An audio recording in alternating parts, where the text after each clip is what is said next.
नमस्कार मित्रों, आपका स्वागत है हमारे YouTube चैनल शिव शक्ति में। अगर आपको हमारा वीडियो पसंद आए लाइक करें। अगर आप हमारे चैनल पर नए हैं तो चैनल को ज्वाइन करके बेल आइकन अवश्य दबाएं, जिससे हमारी वीडियो आप तक पहुंचती रहे। चलिए शुरू करें। दोस्तों, पहले हम आपको पूर्णमासी व्रत कथा की सामग्री बताएंगे, इसके बाद हम आपको कथा सुनाएंगे। पूर्णमासी व्रत कथा में दूध, दही, घी, शंकरा, गंगाजल, रोली, मौली, तांबूल, पूंगी फलम, धूप, फूल, सफ़ेद कनेर,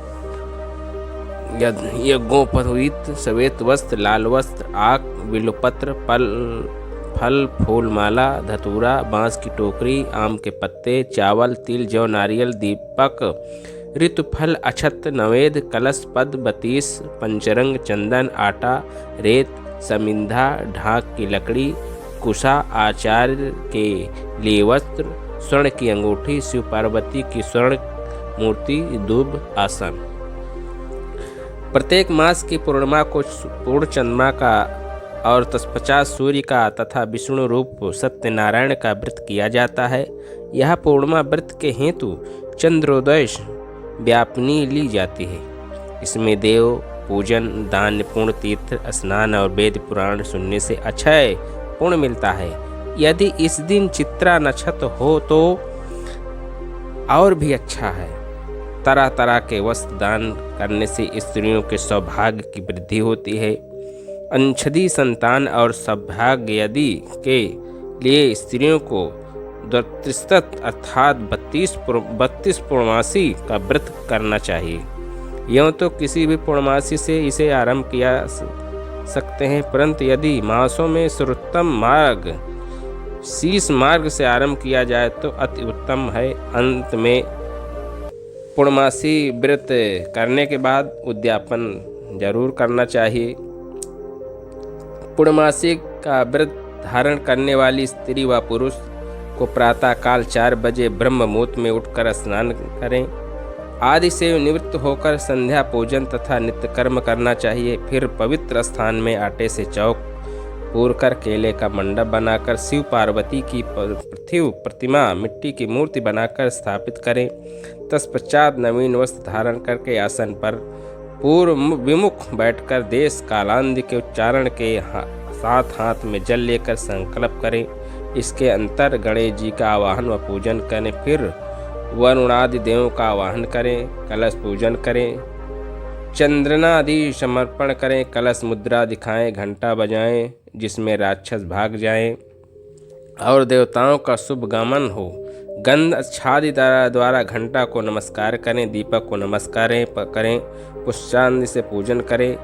ओम अपवित्रो पवित्रो वा सर्वावस्था गतो समापि वा यह समरेत पुंडरीकाक्षाय सा ब्रह्म वंशंतर शुचि। या इस मंत्र का द्वारा पूजन सामग्री तथा अपने ऊपर जल छिड़के इंद्र आदि अष्ट लोकपाल का आवाहन करें एवं पूजन करें। इसी द्वारा हम आपको पूर्णमासी व्रत की कथा सुनाने जा रहे हैं। आप इसको ध्यान लगाकर सुनिए। द्वापर युग में एक समय की बात है कि यशोदा जी ने कृष्ण से कहा, हे कृष्ण, तुम सारे संसार के उद्यापन करता, पोषण तथा उसके संहार करता हो। आज कोई ऐसा व्रत मुझसे कहो जिसके करने से मृत्यु लोक में स्त्रियों को विधवा होने का भय न रहे तथा यह व्रत सभी मनुष्यों की मनोकामना पूर्ण करने वाला हो। श्री कृष्ण कहने लगे, हे माता, तुमने अति सुंदर प्रश्न किया है। मैं तुमसे ऐसे ही व्रत को सविस्तार कहता हूँ। सौभाग्य प्राप्ति के लिए स्त्रियों को नंदिस्तंत्र अर्थात 32 पूर्णमासियों का व्रत करना चाहिए। इस व्रत करने से स्त्रियों को सौभाग्य संपत्ति मिलती है। यह व्रत अचल संभाग को देने वाला एवं भगवान शंकर के प्रति मनुष्य मात्र की भक्ति को बढ़ाने वाला है। यशोदा जी कहने लगे, हे कृष्ण, सर्वप्रथम इस व्रत को मृत्युलोक में किसने किया था? इसके विषय में विस्तार पूर्वक मुझसे कहो। श्री कृष्ण जी कहने लगे कि इस भूमंडल पर एक अत्यंत प्रसिद्ध राजा चंद्रहास से पालित अनेक प्रकार के रत्नों से परिपूर्ण कातिका नाम की एक नगरी थी। वहाँ पर धनेश्वर नाम का एक ब्राह्मण था और उसकी स्त्री अति सुशील रूपवती थी। दोनों ही उस नगरी में बड़े प्रेम के साथ रहते थे। घर में धन धान्य आदि की कमी नहीं थी। उनको एक बड़ा दुख था कि उनके कोई संतान नहीं थी। इस दुख से वह अत्यंत दुखी रहते थे। एक समय एक बड़ा तपस्वी योगी उस नगरी में आ गया। वह योगी उस ब्राह्मण के घर को छोड़कर अन्य सब घरों से भिक्षा लाकर भोजन किया करता था। रूपवती से वह भिक्षा नहीं लिया करता था। उस योगी ने एक दिन रूपवती से भिक्षा न लेकर किसी अन्य घर से भिक्षा लेकर गंगा किनारे जाकर भिक्षांत को पूर्वक खा रहा था कि धनेश्वर ने योगी का यह सब कार्य किसी प्रकार से देख लिया। अपनी भिक्षा के अंदर से दुखी होकर धनेश्वर योगी से बोला, महात्मन, आप सब घरों से भिक्षा लेते हैं परंतु मेरे घर की भिक्षा कभी नहीं लेते, इसका कारण क्या है? योगी कहने लगा कि निपुत्री के घर की भीख पतितों के अन्न के तुल्य होती है और जो पतितों का अन्न खाता है वह भी पतित हो जाता है। चूँकि तुम निपुत्य हो अतः पतित हो जाने के भय से मैं तुम्हारे घर की भिक्षा नहीं लेता हूँ। धनेश्वर यह बात सुनकर अपने मन में बहुत दुखी हुआ और हाथ जोड़कर योगी के पैरों पर गिर पड़ा तथा आर्त भाव से कहने लगा, हे महाराज, यदि ऐसा है तो आप मुझको पुत्र प्राप्ति का उपाय बताइए। आप सर्वज्ञ हैं, मुझ पर अवश्य ही यह कृपा कीजिए। धन की मेरे घर में कोई कमी नहीं है परंतु मैं पुत्र न इस दुख का हरण करें। आप समर्थवान हैं। यह सुनकर योगी कहने लगा, हे ब्राह्मण, तुम चंडी की आराधना करो। घर आकर उसने अपनी स्त्री से सब वृत्तांत कहा और स्वयं तप के निमित्त वन में चला गया।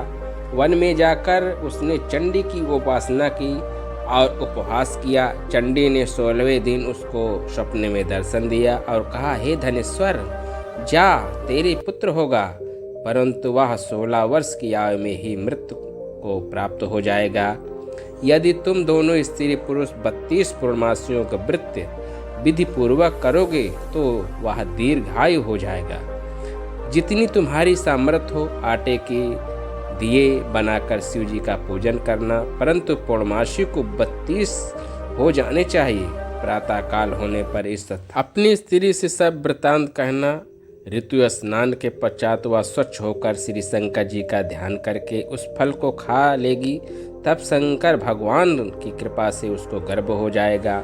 जब वह ब्राह्मण प्रातः काल उठा तो उसने उस स्थान के पास ही एक आम का वृक्ष देखा और उस पर चढ़कर उस फल को तोड़ने का प्रयत्न किया, परंतु वृक्ष पर कोई बार प्रयत्न करने पर भी वह न चढ़ पाया। तब वह उस ब्राह्मण को बहुत चिंता हुई और विघ्न विनाशक श्री गणेश जी की वंदना करने लगा। हे दयानिधि, हे दया बिंदु, अपने भक्तों को विघ्नों को नाश करके उनके मंगल कार्य को करने वाले, दुष्टों का नाश करने वाले, रिद्धि सिद्धि के देने वाले, आप मुझको कृपा करके इतना बल दें कि मैं अपनी मनोकामना को पूर्ण कर सकूं। इस प्रकार गणेश जी की प्रार्थना करने पर उनकी कृपा से धनेश्वर वृक्ष पर चढ़ गया और उसने एक अति सुंदर आम का फल देखा। उसने सोचा कि जो वरदान से फल मिला है वह यह और कोई फल दिखाई नहीं देता। उस धनेश्वर ब्राह्मण ने जल्दी से उस फल को तोड़कर अपनी स्त्री को लाकर दिया और उसकी पत्नी ने अपने पति का कथा अनुसार उस फल को खा लिया और वह गर्भवती हो गई। देवी जी की असीम कृपा से उसके एक अत्यंत सुंदर पुत्र उत्पन्न हुआ जिसका नाम उन्होंने देवीदास रखा। माता पिता के हर्ष और शोक के साथ वह बालक शुक्ल पक्ष के चंद्रमा की भांति अपने पिता के घर में बढ़ने लगा। भवानी की कृपा से वह बालक बहुत ही सुंदर, सुशील और विद्यमान, पढ़ने में बहुत निपुण हो गया। दुर्गा जी की आज्ञा अनुसार उसकी माता ने तुरंत 32 पूर्णमासी का व्रत रखना प्रारंभ कर दिया जिससे उसका पुत्र बड़ी आयु वाला दीर्घायु हो जाए। 16वां वर्ष लगते ही देवीदास के माता पिता की बड़ी चिंता हो गई कि कहीं उनके पुत्र की इस वर्ष मृत्यु न हो जाए। इसलिए उन्होंने अपने मन में विचार किया, यदि यह दुर्घटना उनके सामने गई तो वे ऐसे कैसे सहन कर सकेंगे।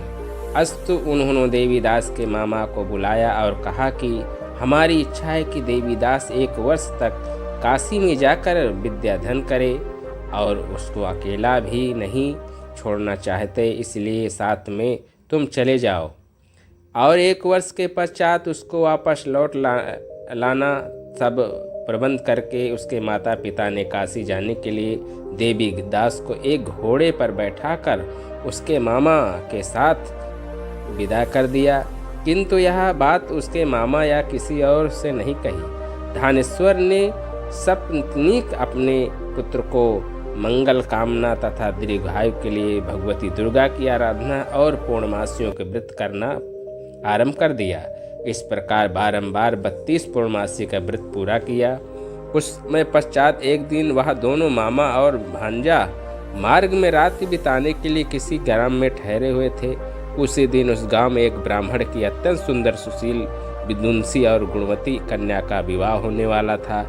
जिस धर्मशाला के अंदर वर और उसकी बारात ठहरी हुई थी, उसी धर्मशाला में देवीदास और उसके मामा भी ठहरे हुए थे।